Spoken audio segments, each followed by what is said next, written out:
This episode traces a dishwasher as more than a kitchen appliance, revealing how mid-century efficiency dreams and post-war optimism sculpted its form.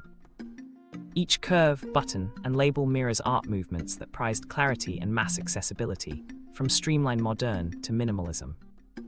Social shifts like women entering the workforce and rising consumer culture pushed designers to emphasize usability, durability, and quiet operation.